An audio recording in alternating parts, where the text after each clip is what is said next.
Pernah nggak sih lihat satu debat di TV yang langsung bikin heboh se-Indonesia? Nah, hari ini kita bakal bahas persis soal itu. Ada satu sosok kontroversial yang bikin perdebatan soal sejarah kita jadi panas lagi. Oke, kita mulai dari sini ya. Siapa sih tokoh utama yang jadi pusat dari semua keramaian ini? Namanya Permadi Arya, tapi mungkin Anda lebih kenal sebagai Abu Janda.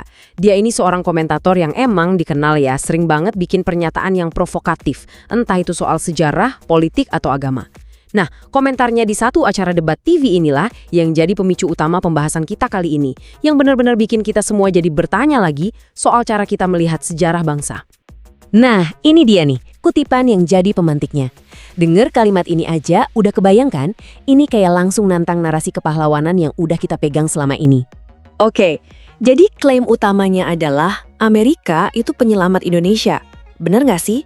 Yuk kita bedah lebih dalam. Jadi, inti argumen Abu Janda tuh simpel sebenarnya. Menurut dia, perjuangan gerilya kita aja tuh nggak cukup buat ngusir Belanda.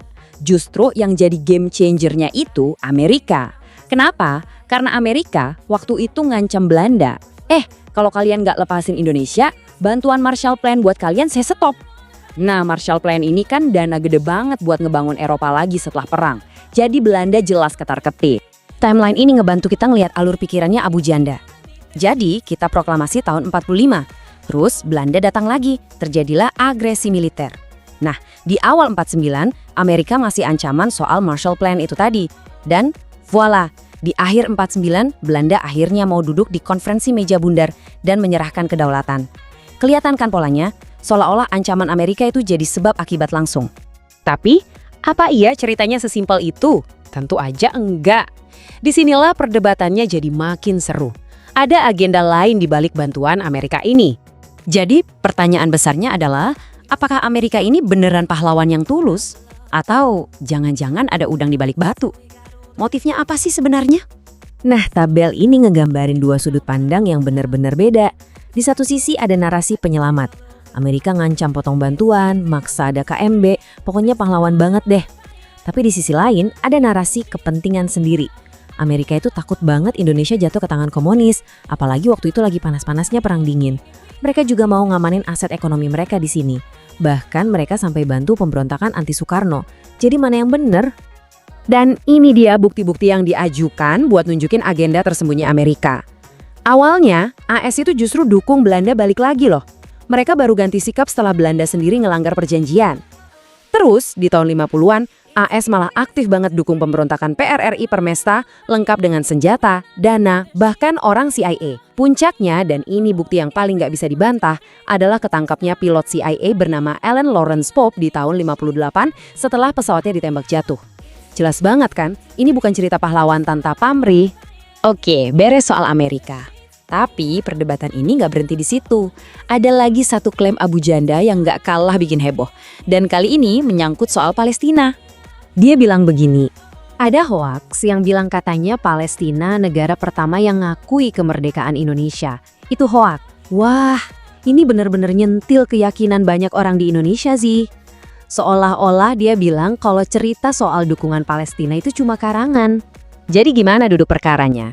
Sebenarnya ada perbedaan penting antara pengakuan resmi dan dukungan.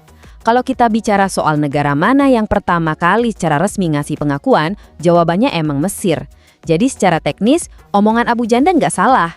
Tapi, nah ini tapinya, para penentangnya bilang kita nggak bisa lupain dukungan yang luar biasa dari Palestina, khususnya dari seorang pengusaha kaya bernama Muhammad Ali Taher. Bayangin, dia nyumbangin seluruh isi rekening banknya buat perjuangan diplomasi Indonesia. Bagi banyak orang, dukungan nyata kayak gini jauh lebih berharga daripada sekedar stempel resmi. Oke, sekarang setelah kita bahas klaim-klaimnya, penting juga buat kita kenal sedikit lebih jauh siapa sih sosok yang melontarkannya. Jadi, siapa sih Permadi Arya ini? Dia ini seorang komentator internet.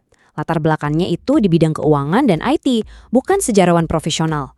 Dia emang sering banget muncul di debat-debat publik dan biasanya ngambil posisi yang melawan arus gitu.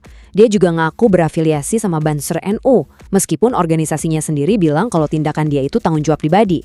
Konteks ini penting biar kita paham kenapa gayanya selalu memancing perdebatan.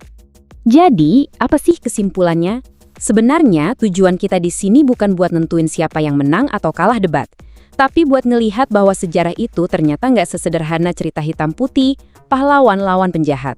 Entah itu soal peran Amerika atau dukungan dari Palestina, selalu ada lapisan-lapisan cerita lain di baliknya. Ada motivasi yang kompleks, ada kepentingan yang tumpang tindih, dan kadang ada hal-hal yang saling bertentangan. Sebagai penutup, saya mau ninggalin satu pertanyaan buat Anda renungkan. Saat kita mendengar fakta-fakta sejarah dilontarkan dalam sebuah debat, mungkin pertanyaan yang lebih penting bukan cuma apa yang terjadi, tapi juga mengapa cerita ini diceritakan dengan cara seperti ini dan untuk tujuan apa. Terima kasih sudah menyimak. But we were getting closer.